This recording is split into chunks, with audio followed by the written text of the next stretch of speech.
Yo, it's your boy T Coast back here again with another JJK video, and basically today I'm just going to be going over whether you should be summoning for Sukuna in 5 days, give or take.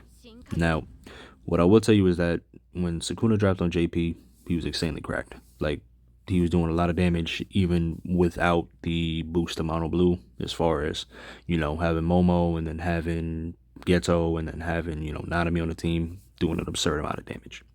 Now, one thing that I will tell you is that you should not be summoning on anybody that is not Yuta on this page. Unless Geto's your favorite character or you really like Miguel's Beret, which, I mean, I guess if you want to summon for him, sure, go ahead. But Yuta is the only character that you should be summoning on if you don't have him because his heals are still busted. And we don't have Anniversary Shoko yet on JP. And we also don't have Divine Gojo. But there are no other pulls that you should be pulling on, and definitely not this. Do not pull on this by any means. Do not use your cubes on this. Yuta is the only one you should be pulling on. And I wouldn't even put in more than 50 for him just in case, because it's like, okay, well, you could use that exclusive pity to recharge the banner for Sukuna. Cool, no problem. But don't put in anything more than 50 on him. Everything else, don't even touch. Promise you, do not touch that.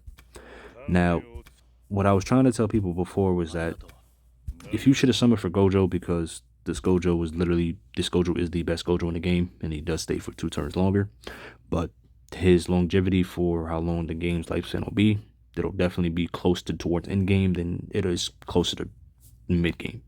More so because he buffs characters, he debuffs characters, he does an insane amount of damage, and on top of that, his longevity as far as like Gojos go, he is the best one in the game by far. Now, he's an attacker, obviously. Sukuna's an attacker as well. And the differences between him and Sukuna is that Sukuna stays on the field. He doesn't leave. And that's why he's one of the best characters in the game, because he doesn't have that limitation to where if you're in a longer stage, you have to worry about him leaving and then having your 5th unit come in to be your main DPS / healer, which it's typically Yuta. But one of the reasons why I said you should summon for him. No more than 50 though. Now, when you look at it, and you look at it versus Sukuna, you have a top DPS in the game to where he doesn't leave, has status nullification, can't be poisoned, burned, or anything, and then on top of that, he can heal himself. That's insane. And even with the recollection bit, when it comes out, because it's going to be cracked, now it's like, okay, well, you really should probably put in at least 150 if you have the cubes to.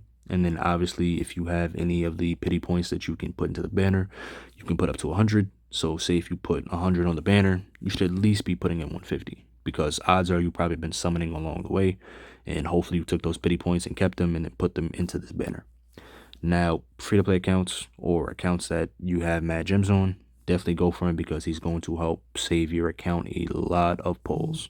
And when I say a lot of pulls, a lot of pulls.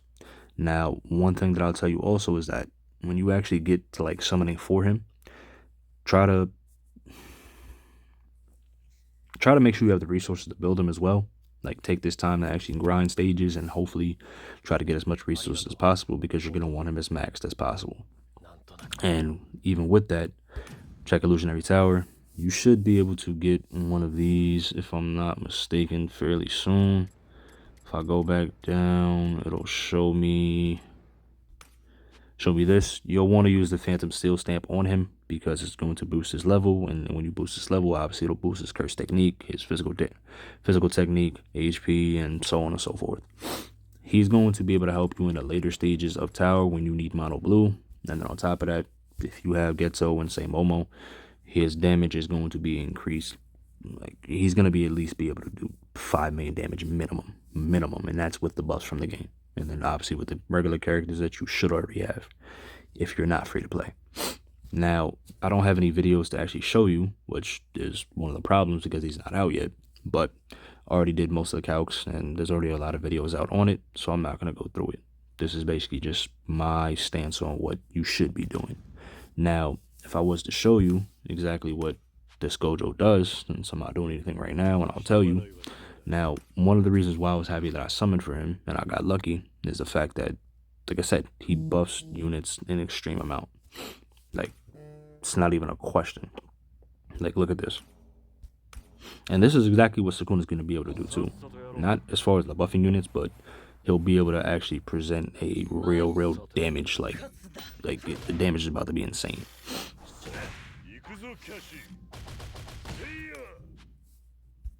Actually, I gotta retreat. I gotta put him into the lineup. That's my fault. But you're about to see right now. And this video is not gonna be more than 7 minutes, but there we go. Just gotta change the order. We can put it on him. Yeah, we take on Nanami. And then typically I'll add probably Momo just to increase the damage, but this is just basically just my mono red team because I have something to do in Illusionary Tower. But check this out. This is what I mean by his longevity for the game is actually going to be fire. So he leaves in 9 turns, like I said. Obviously, you want to start off with second technique. Use Toji, boost, and then Yuta for debuff. And typically I let it go on auto because my team is actually good, so I could just leave it. But you see how much damage he's doing? That's his second. That's not even being buffed. And this is the second to last chapter in the game right now because no other chapters are out. So by the time you get that, his curse technique goes up faster. And then obviously using Yaga to buff him. I should be able to finish this first try if I'm not mistaken. I put it on auto and he did the defense shred. Okay. Yep. Alright, watch this.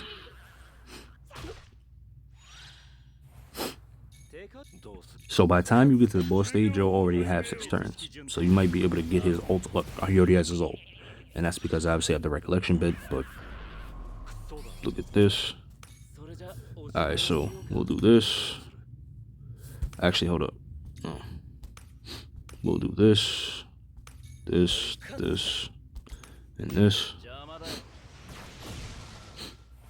That was 86,000 stock.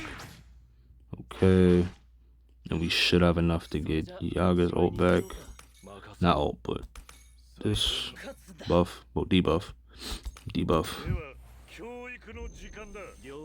This should do it easily 3 million. Easily 3 million.